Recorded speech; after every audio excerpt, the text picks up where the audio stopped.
All right, everyone, we are here with a very special guest. We are joined by Kristin Cavallari. Thank you for joining us. New podcast, Back to the Beach, talking all things Laguna Beach, which is just great for us fans out there that love to reminisce and get the juicy inside scoop to really what was happening during those days. Welcome back to the show, Kristin. Thank you. It's good to be here, guys. Thanks for having me on. And I'm glad to hear that you're enjoying the podcast because, we didn't know, we thought some people would be interested, but we were hoping that people would be able to enjoy it, kind of have another experience with maybe what they watched back in the day. But it's been so many years. So I also feel like so much TV has come between now and then. It's like now and then where it's like, are they really going to be interested in listening to us tell the story of our high school life in 18 years ago? Well, I guess so. They are interested because it was such a unique experience for you guys, I think because it was one of the first shows like that, that so many fans rewatch, and I think so many fans now also look at what's on reality TV now and they think like, oh God, I wish we could just go back to the Laguna Beach days. Right. It's so much better. So I think people do have that feeling of like still being so connected to that show. Yeah, there was this like early on, I think I've always, even when the show first came out, it felt like, no one's actually going to watch this thing, right? So it's fine. MTV's going to like throw some parties for us. Maybe we'll get like a couple hotel suites and like it'll be on their dime. Like we're pulling one over them, right? Little did we know. But yeah, it's funny that even still going through the episodes and we enjoy kind of picking apart, what is totally real and what is really kind of edited. But you do see with these days in reality TV, I can't even really watch reality TV because to me, it seems so fake. Yeah. And of course, I had like this crash course that is, shocking in its own way. So maybe there's that where it's kind of painful to watch in a way. But, there's still, these days, it's just a lot of it is, I feel like really, really manufactured. And I think people are wise to it now. So I can understand the appeal of something that was more nostalgic and pure, right? Innocent. Yep, exactly. Definitely. And I feel like what's funny is when you watch back, it feels like you guys were so much older than you really were. Yes. So to hear that you guys were, and to know that you guys were in high school, when we were watching it, we were like, wow, these are full-grown adults. But then when you get older and you look back and you're like, oh my God, I can't imagine if my however old self was being filmed on TV. You guys are drinking, you're partying, and it's just the world knows about it and can see it. I mean, were you guys partying in high school? Yeah, absolutely. But I'm thinking about if I had cameras on me, how much trouble I would have been in. Yeah, and we do discuss that a lot. I think, I don't know. We knew that.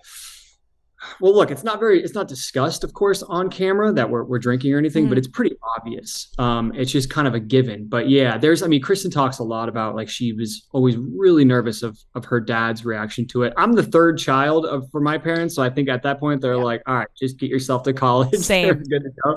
But yeah, Kristin, I remember, was really worried about a lot of stuff, and thankfully, parents, I think, they're strict. It's our senior year. At that point, you kind of have a little bit of a longer leash. But yeah, there were a couple things where it was my parents like, oh, so that's what you were doing that night. And it's like they know we're going down to Cabo. It's like, all right, well, we know you're not going to just go down there and sit on the beach and tan for a couple of days. We know what's going to happen. So. Yeah, you turned out all right, though. I mean, I hope so. I think we're still trying to figure this out in the podcast, right? We'll see at the end of it. It remains to be seen. I loved hearing you guys talk kind of how it almost seemed like Kristin needed a little bit more convincing to do this. That maybe you had this idea years ago because the Rewatch podcast is very in right now. Everyone's doing it. It's super popular. And what did it take to finally get her to agree to do this? It's funny. It almost really actually didn't happen at all. And we haven't even really told the story, but we just briefly talked about it. And again, for years I had been thinking about it, wanting to do it. And with really the only intention being like, I just want to know what's in those episodes. I don't remember much. I totally locked them away. There was no I had no real bone to pick or anything. I knew that there were certain moments, like, of course, like with Cabo and stuff, we're like, oh, this is going to be tough to watch. So I knew I had to sign up for that. but I was okay with it. I'm so much older now, and you're so, less emotionally attached to that time in your life where you can really laugh and appreciate, like, oh my gosh, I've come so far, thankfully, and I'm still here. Yeah. So I think in talking about it with Kristin, we briefly touched on it, and she seemed interested in the idea. She right away, she was like, well, I do a podcast with you. It could be really fun. And I was like, cool.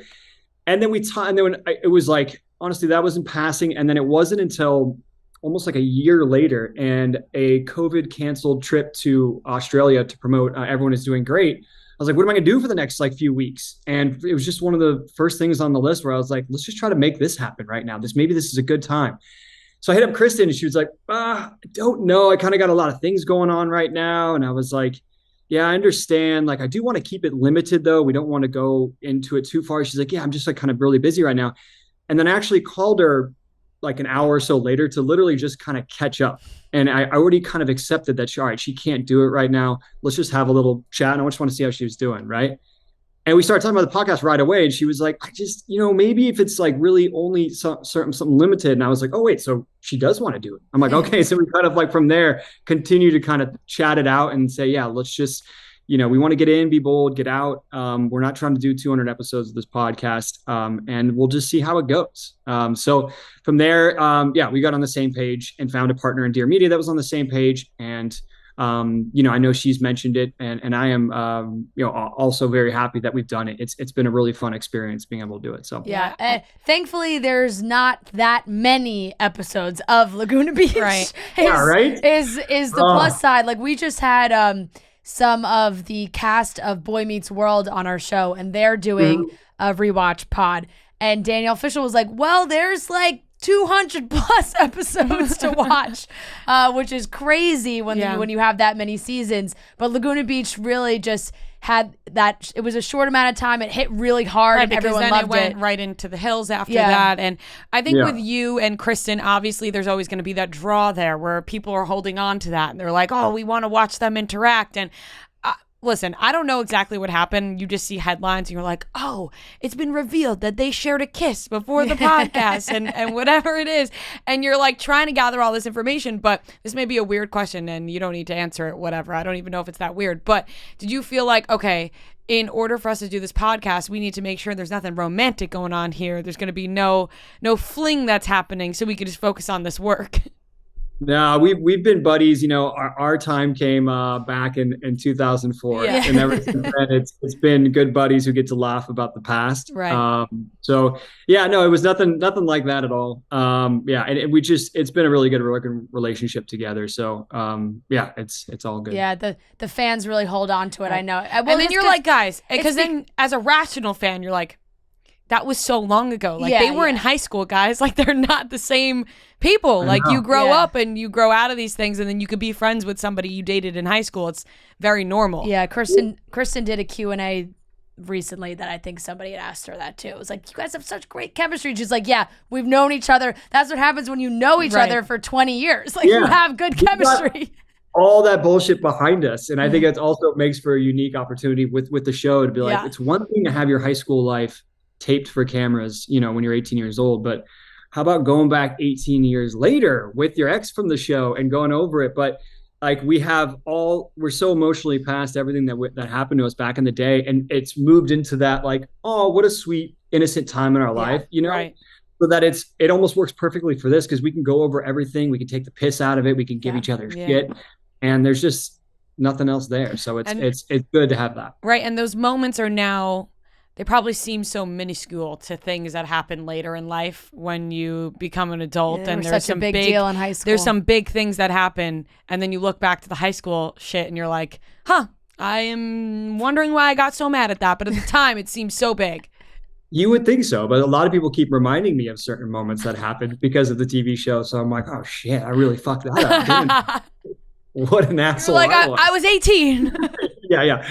I know. There's only so much of oh wow, I was such a kid, back in the day. I can really say at the end of the day, I did some dumb shit, and I will be the first to say it. And it is right there for those cameras on MTV. So, but yeah, look, we knew we were signing up for something, but being able to have, I think the innocence and naivety of kids that are we were looking forward to an opportunity. Like I wanted to work on TRL. That was a goal of mine from even before MTV coming around. I wanted to host. And so it was like, all right, we knew we were going to get some connections here, but really what you see, I feel like today with a lot of people leaning into trying to be famous and like they've got the full agenda. And, I totally get it if that's their thing. But back then we were just kind of like, oh, this will be fun. Like we're going to get some free trips from MTV, some free opportunities. And like, that's just going to add to this more fun, like, let's have fun at this point in our life. So, yeah. Yeah. Then no social media at that time in that way, the way it is now. So it's like, oh, so many people, I think that also ties into what you were saying about how some reality TV now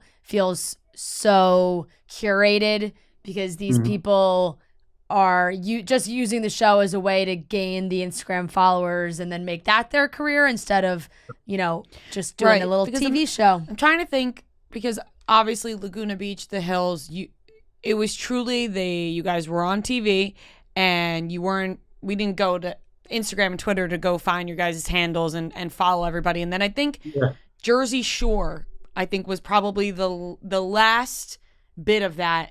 And it was a cuss because I know Twitter was around. Yeah. But that was genuine. Yeah. And then it kind of turned into people were going on reality TV because they realized the social media following they can get. Yeah. And then you look back at those reality shows and they were all high quality reality shows. The Hills is, I love the Hills, but we know how fake the Hills was for a lot. Yeah, that was a different. It's funny how over the years how much it's blended, and actually discovered. It's weird towards the end of season 2 in Laguna, you've got where Talon basically dropped out of high school and moved up to LA, and so he's hanging out with some of the kids in LA that wind up being on the Hills. You've got, I think Frankie Delgado is there. Like there's an episode in Laguna, and Heidi's already friends with Lauren at that point from when they met at FITM. So. Because over the years, it was like, for me, it was like, all right, moved on from Laguna. And I came back and did one episode of The Hills where I took Lauren out to dinner, but I was really trying to separate myself because I wanted to get into acting. And it's always been really funny where people are like, you're the dude from The Hills. And I'm like, no, Laguna Beach. Yeah. Right. Like, and One Tree Hill. Yeah, they've totally blended together between The Hills and Laguna. And I at some point, I just had to accept it. But I kind of looked at them as something to me, it's very different because you had these kids that actually went to high school together. And then you have these kids up in Hollywood that were brought together.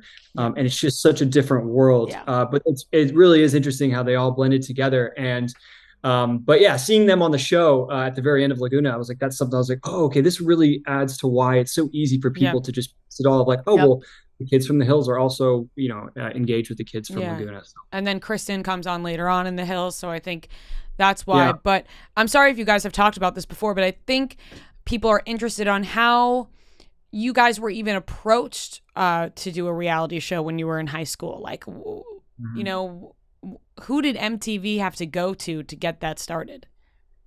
Yeah, so I think they were trying to do something in LA for a little while. And then somebody, and I know they say they had the idea before the OC came out. But I think as people started to float around where they weren't really finding the area in LA that they wanted, and the OC started to air, they're like, let's go look down in Laguna or in Orange County. And they found, Laguna and started looking there.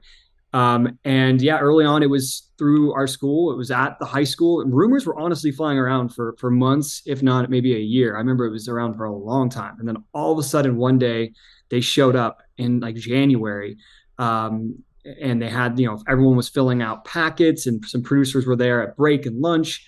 They just got a little information on everybody. And then they started bringing people in, getting more information, more details. And then that weekend was the Super Bowl, the performance with Janet Jackson and Justin Timberlake. We had the wardrobe malfunction. That was an MTV production.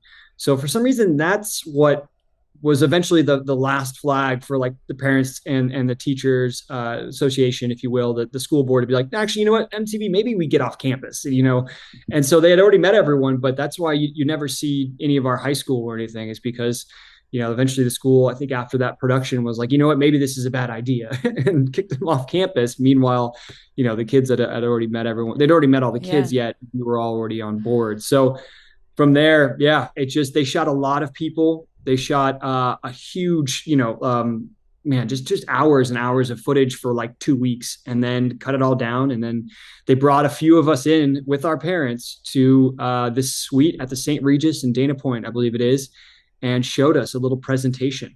This is not the pilot that eventually ended up on MTV, but this was the pilot presentation for the parents. They made it look nice to the parents. They made it look like, oh, look at these wholesome kids in high school.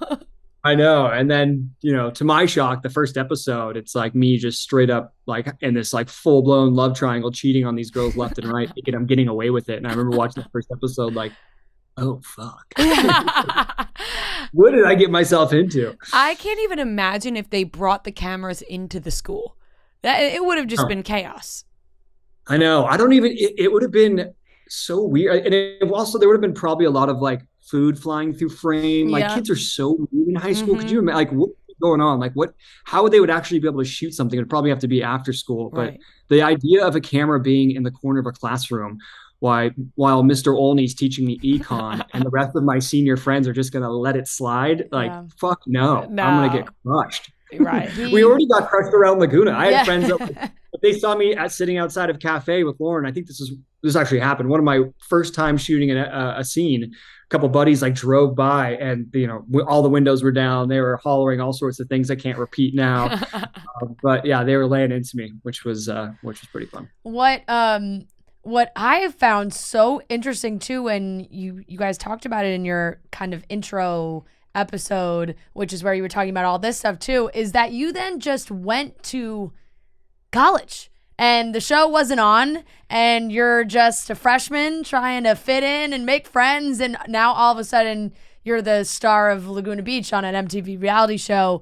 How did your peers see you in college at that time? Because I remember you said something, you had to like move dorms. You moved dorms later. I was on the waiting list to the dorms. So MCV actually got lucky with this because I first stayed in Trey, who's on Laguna, his parents' condo in downtown San Francisco, which is a very beautiful place, and no college freshman deserves to be living there, but they were kind enough to let me live in it for a month until I got off the waiting list. Classic, high school procrastinator over here. I got on, I signed up for the dorms a little late. And so MTV got to shoot there. And of course, it looks like me, this kid from Laguna Beach going to here's his condo that he's living in for college, which is not the case at all. And I got in there and I had my friend go and check out who my roommate was. Seemed like a cool guy. And I was like, all right, seemed like it's all good. And I walk in to meet my roommate and he's like, holy shit, dude, are you on that Laguna Beach show?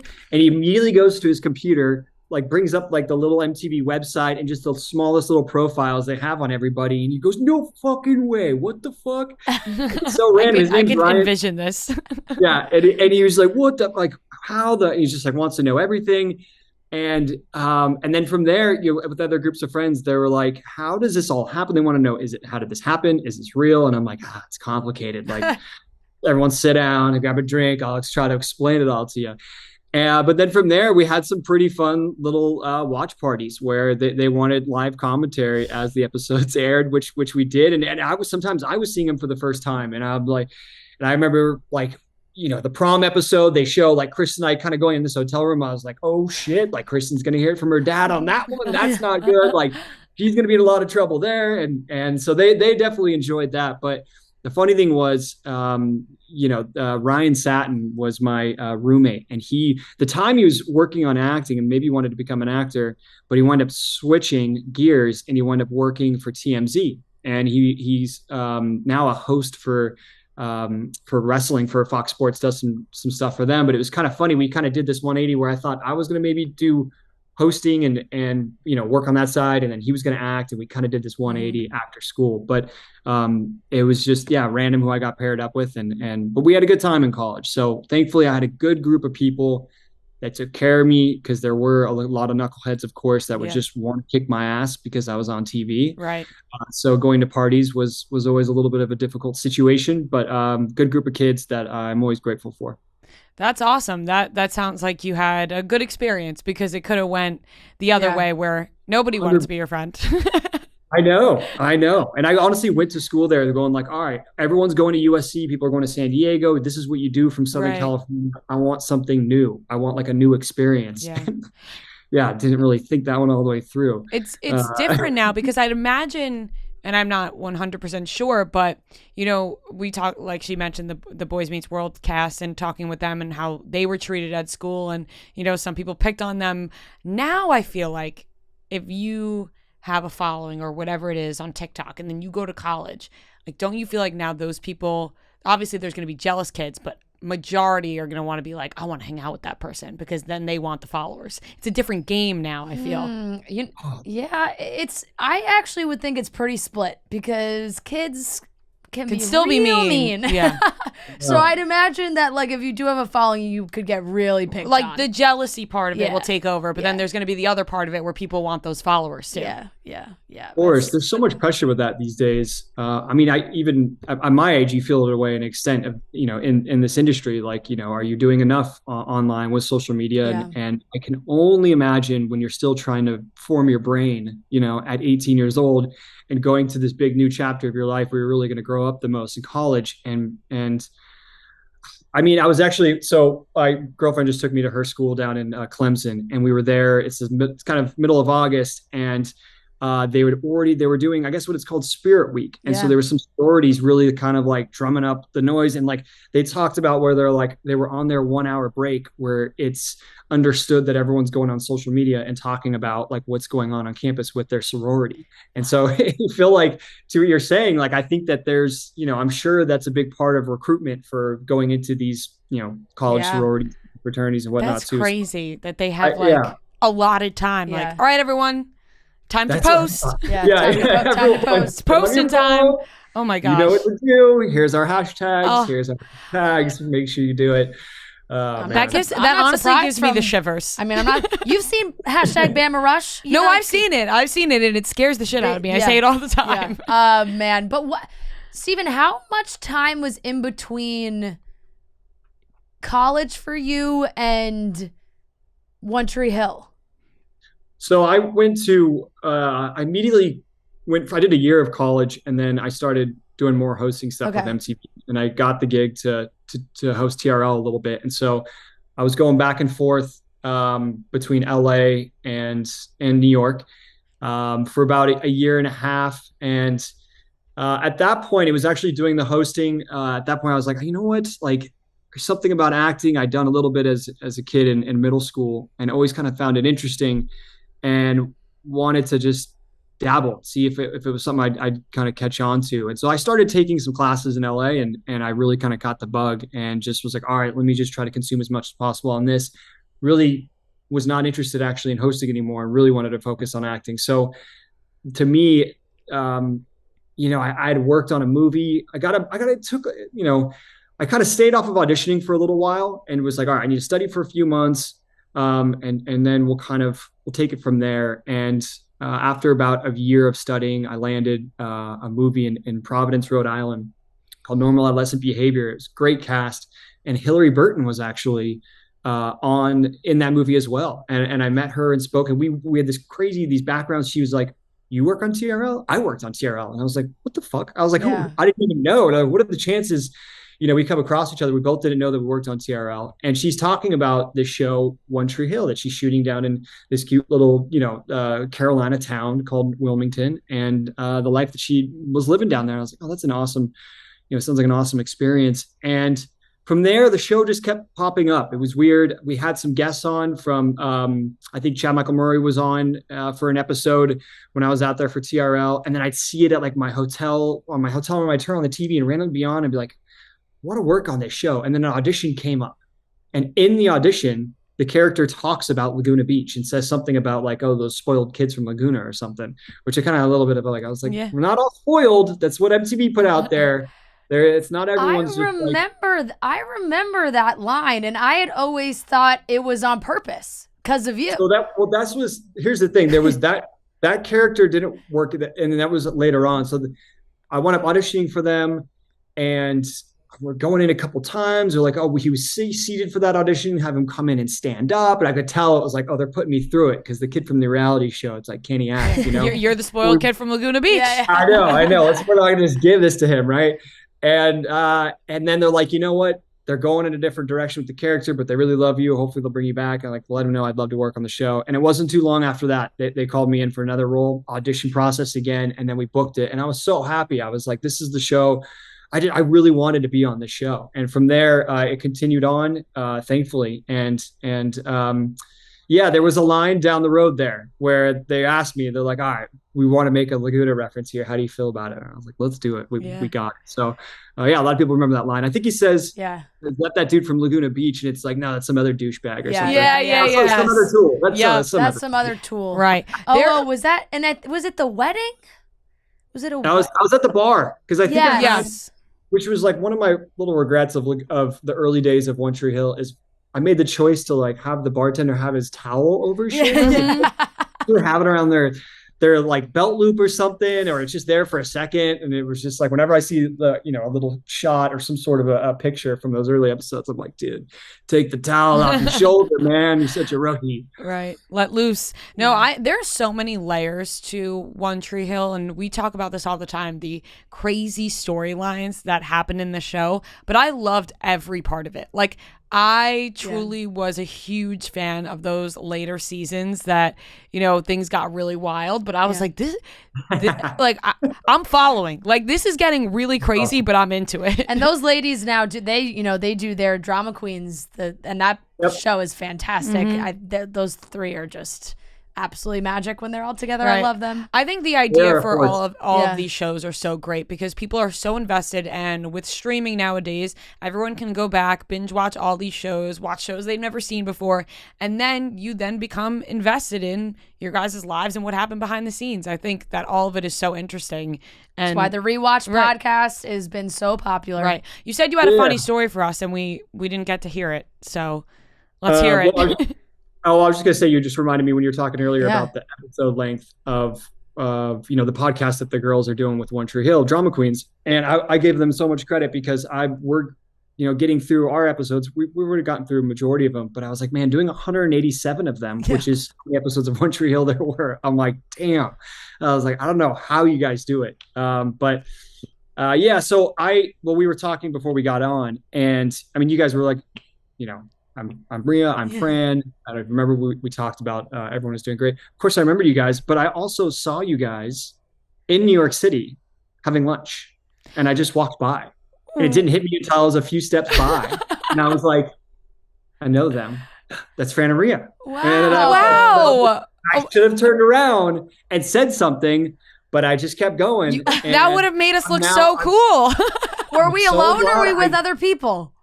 It was just the two of you. Oh my God, we would have felt so cool. This was like a year ago. Yeah, that makes sense. Yeah. The last time we hung out. No, I'm kidding. No, that's funny. I wish you would have said hi. I mean, we would have. I know. That would have really, for the people around us, would have, was cool. It was one of those guys, like, who, what, oh yeah, no, and then your names immediately popped in my mind. No, that is funny. And sorry I didn't say hello. Honestly, thank you for even telling us that, because like he said, when we said, hey, I'm Rhea, I'm Fran, I was like, you were on the show. We never know if people remember us, because over Zoom, you just never know. Yeah. Yeah. That's funny. Not your interview, but there was a couple like that we did a bunch because everything was on Zoom at the beginning of COVID, that now we're like, oh my God, that person was on our show. We're like, we had them as a guest. I'll call him out. I don't know if you know who Wells Adams. He just got married to Sarah Hyland. He was in the Bachelor franchise, and we're friendly with him now. We're close with him, and it's very funny to look back on. But we had him on our show like once or maybe even twice, and then he came on our show in LA, and he was like, thanks for finally having me on. And we were like, you've been on our show. So that's now funny. We just still give him shit. But if we see you sitting down having lunch somewhere, we will stop and say hi. I owe you guys lunch. How about that? Perfect. We'll have to have a lunch sometime. That works, and you'll be able to come back on the show in the studio, which would be awesome as well next time you're in New York. Steven, thank you so much for chatting with us. Back to the beach. Everyone listen. It's really great, guys. If you love Laguna Beach, it's a great way to rewatch and then listen to everything that Steven and Kristin have to say about the show, because it's great. Everyone remembers Cabo, but now we finally get to hear your thoughts on Cabo. Yep. So it's the infamous trip. Yep, exactly. It's everything the fans have always wanted. So we definitely appreciate it. Yes. And thank you so much. Thank you. Thank you guys. Appreciate it. See ya. Awesome. All right. Thank you Thanks, so Steven. much. All right. You guys take care. You too. Thanks.